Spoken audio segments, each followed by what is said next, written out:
Bonjour à tous, c'est Dan, ça faisait longtemps, on se retrouve pour une nouvelle vidéo, une vidéo de vinyle un peu particulière puisque je vais pas vous présenter mes achats du mois, mais je vais faire une vidéo un peu hors série sur des vinyles qui sont déjà dans ma collection depuis un moment. Les vinyles hors série! Vous en avez peut-être marre que je vous parle de punk et de métal et de musique alternative, alors du coup je vais vous parler d'un autre genre de musique que j'adore, les musiques de film. Du coup, en cherchant un peu dans mes vinyles, je me suis rendu compte que ceux dont j'avais le plus envie de parler, c'était des vinyles sortis chez Mondo. Mondo, c'est une boîte américaine, ils sont surtout connus pour leurs posters, leurs vinyles, leurs figurines et pas mal de goodies en tout genre. Et tout ce qui sort de chez eux, c'est tout le temps magnifique. Faut dire qu'ils font souvent appel à des artistes super talentueux pour leurs posters ou leurs pochettes de vinyle. À chaque fois, ils font des éditions très soignées, avec des belles couleurs pour les vinyles. Et c'est souvent des tirages assez limités, donc quand on achète un vinyle chez eux, on se retrouve pas seulement avec un beau vinyle, on a vraiment un objet de collection. Du coup, en parlant d'objets de collection, on commence par du lourd, la box de vinyle Retour vers le futur.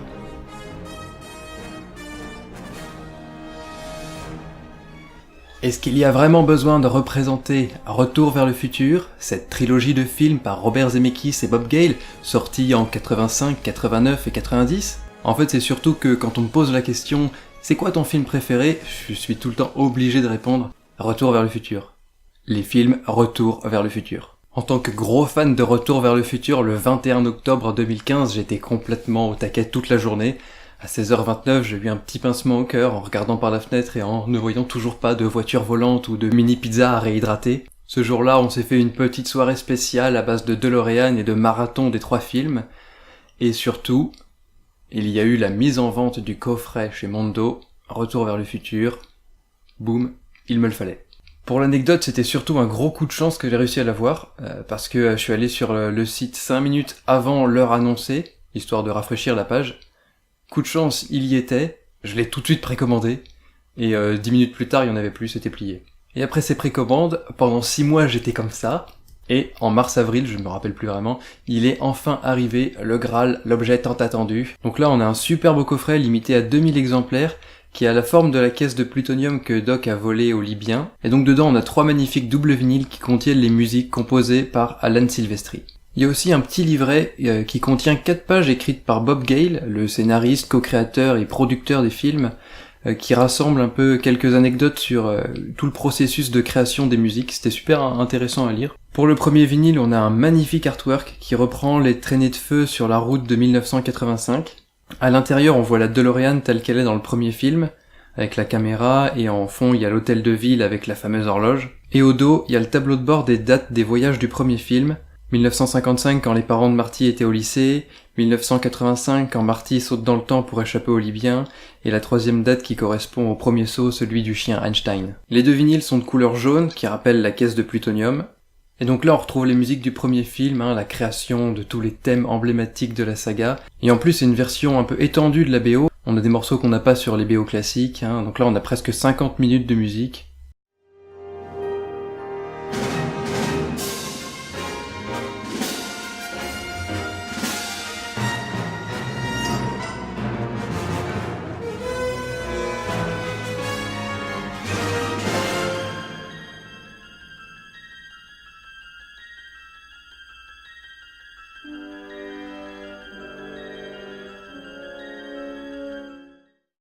Donc là on a le vinyle du deuxième film, avec encore un super artwork qui montre la route des voitures volantes en 2015.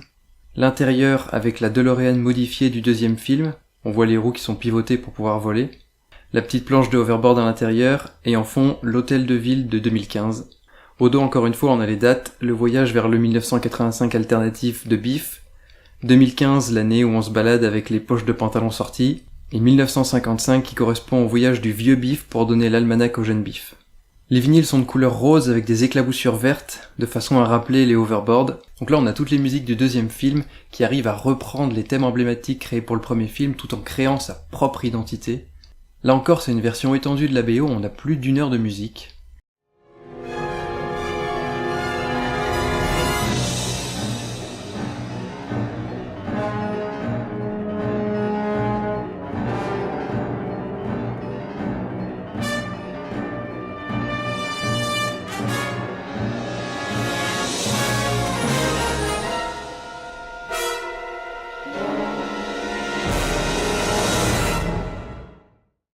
Et donc là on a le troisième vinyle avec un superbe artwork qui représente 1885, avec le pont en construction au-dessus du ravin Shonash, ou ravin Clayton, ou ravin Eastwood, ça dépend dans quelle timeline vous vous trouvez.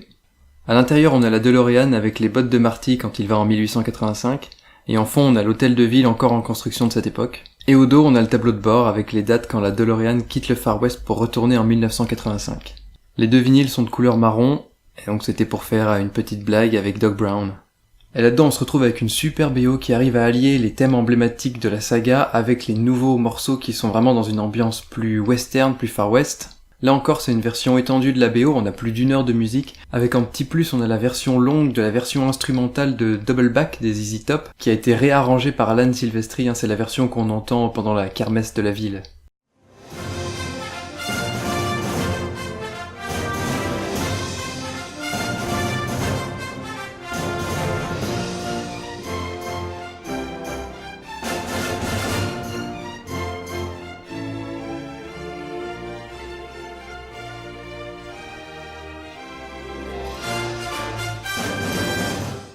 Et maintenant on passe à une de mes BO préférées, Army of Darkness. Army of Darkness, c'est le troisième épisode de la saga Evil Dead. C'est un film de Sam Raimi sorti en 1993 et les musiques sont composées par Joseph Loduca. Et il y a un morceau qui est composé par Danny Elfman. Danny Elfman qui avait déjà travaillé avec Sam Raimi sur son film précédent Darkman et qui continuera à bosser avec lui par la suite, notamment sur Spider-Man. C'est un vinyle qui est sorti à l'automne 2015, l'artwork est magnifique, le dessin de la face avant est hyper détaillé, hyper fouillé, et à l'intérieur pareil, c'est super beau. Au niveau du contenu, donc c'est un double vinyle, 180 grammes, la couleur reprend le vortex qui aspire le personnage au début du film, un mélange de noir et de bleu qui tourbillonne. Et en bonus, on a plein de mini-haches en papier cartonné pour pouvoir refaire à la maison la fameuse scène du film. Personnellement, j'adore cette BO, elle est facilement dans mon top 3 des meilleures BO ever. On a une musique médiévale, un peu épique et toujours complètement absurde, comme le film. Ça colle d'ailleurs super bien au film, et à écouter à part, c'est presque encore plus plaisant. J'adore vraiment cette BO. Tout est magnifique, c'est complètement débile, les compos sont complètement folles, j'adore. Petite anecdote, si vous avez beaucoup écouté le donjon de Nullbuck, vous connaissez quasiment toutes les musiques de ce film. C'était vraiment trop dur de choisir un extrait de 30 secondes pour illustrer ce vinyle, alors du coup je ne peux que vous recommander d'aller l'écouter, je vous mettrai un lien dans la description, ce n'est pas du temps perdu.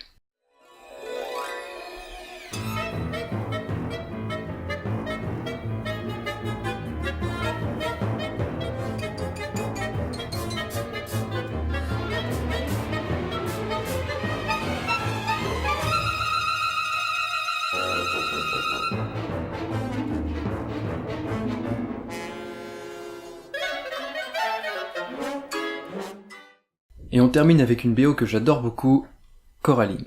Coraline, c'est un film sorti en 2009, réalisé par Henry Selick, L'étrange Noël de Monsieur Jack, c'est lui, et ça adapte le roman du même nom de Neil Gaiman, encore lui. Ce vinyle est sorti à l'automne 2016, c'est le second tirage d'un vinyle qui était déjà sorti en 2014, mais là avec une pochette différente et des vinyles d'une couleur différente. Là encore on a un artwork super joli, c'est plus minimaliste que ce Aquamondo nous avait habitué, mais je trouve que ça colle bien. Et donc on se retrouve avec deux super beaux vinyles, 180 grammes, un mélange de bleu et de violet, franchement je les trouve magnifiques. Et là encore c'était limité, et il y en a plus non plus, comme tout le reste. Les musiques du film sont composées par le français Bruno Coulet, je les trouve super belles, elles marchent super bien avec le film, elles arrivent à instaurer une ambiance un peu mystérieuse, fantastique et plutôt sombre. Il y a pas mal de chants et de chœurs un peu atypiques, on retrouve un peu une patte Danny Elfman. Si vous adorez Danny Elfman, que vous ne connaissez pas cette BO, allez l'écouter. Il y a aussi un morceau composé spécialement par le groupe The Might Be Giants, le groupe de la musique du générique de Malcolm, même si ça ressemble pas du tout à tout le reste de leur musique.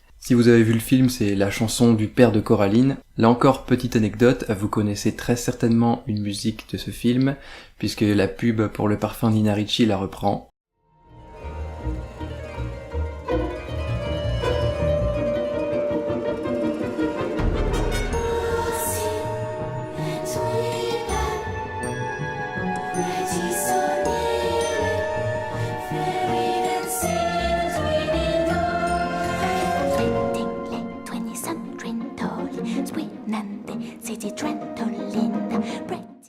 Voilà, j'espère que vous avez aimé cette vidéo. Je pense que je referai des hors-sujets un peu comme ça, de manière un peu régulière. Pour ceux qui s'inquiètent, la prochaine vidéo de vinyle, on reviendra sur des nouveautés. Si vous avez aimé la vidéo ou si vous avez des idées, des suggestions pour moi pour les prochaines, n'hésitez pas à le dire en commentaire. Vous pouvez aussi mettre un petit pouce bleu, vous abonner à la chaîne pour ne rater aucune des prochaines vidéos. Vous pouvez aussi nous suivre sur les réseaux sociaux, on a un Facebook, Twitter, Discogs et plein d'autres. En attendant, moi je vous dis à la prochaine et je vous fais des gros bisous. N'empêche que j'ai fait une vidéo sur les OST et j'ai pas pu m'empêcher de parler de Danny Elfman. Normal. J'ai mon dos. Sur mon dos. Artistes super talentueux pour leur pochette ou leur... Putain. Oh. Du coup, quoi de mieux commencer en forme de la caisse. En forme de la caisse. Le Doc a volé au Libyen et que je parle comme un robot. À l'intérieur, on a la DeLorean avec les bottes de Morty. Il fallait que je le dise. C'est plus minimal. Et moi, j'ai la même montre que Marty McFly.